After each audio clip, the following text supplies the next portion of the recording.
ठाणे महानगरपालिकेतर्फे तिथीप्रमाणे छत्रपती शिवाजी महाराज यांच्या जयंतीचा उत्सव मोठ्या उत्साहात साजरा करण्यात आला। त्यानिमित्ताने मासुंदा तलाव येथील छत्रपती शिवाजी महाराज यांच्या पुतळ्यास अभिवादन करून मिरवणूक काढण्यात आली। ही मिरवणूक तलावपाली, टेंभी नाका, कोर्ट नाका, स्टेशन रस्ता, सिद्धिविनायक मंदिर, रंग बापूजी गुप्ते चौक मार्गावरून निघाली। सर्वप्रथम अतिरिक्त आयुक्त प्रशांत रोडे, उपायुक्त उमेश बिरारी यांनी मासुंदा तलाव येथील छत्रपती शिवाजी महाराज यांच्या अश्वारूढ पुतळ्यास पुष्पहार अर्पण करून अभिवादन केले। त्यानंतर पालखीत विराजमान असलेल्या छत्रपती शिवाजी महाराज यांच्या प्रतिमेस वंदन करून मिरवणुकीस प्रारंभ झाला। या मिरवणुकीत घोडेस्वार, लेझिम पथक, शिवकालीन खेळाचे प्रात्यक्षिक दाखवणारी पथके, बँड इत्यादींचा समावेश होता।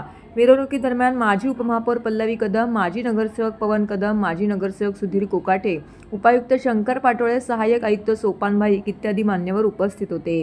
मिरवणूक मार्गामध्ये कोर्ट नाका येथे भारतरत्न डॉ. बाबासाहेब आंबेडकर, टेंभी नाका येथे धर्मवीर आनंद दिघे आणि तलावपाली येथे पुण्यश्लोक अहिल्यादेवी होळकर यांच्या पुतळ्यांना पुष्पहार अर्पण करून अभिवादन करण्यात आले। मिरवणुकीत काळभैरव क्रीडा मंडळ, जय हनुमान क्रीडा मंडळ यांच्या कार्यकर्त्यांनी शिवकालीन खेळाची प्रात्यक्षिकं सादर करून मिरवणुकीची सांगता तलावपाली येथे पुण्यश्लोक अहिल्याबाई होळकर यांच्या पुतळ्याला अभिवादन करून केली।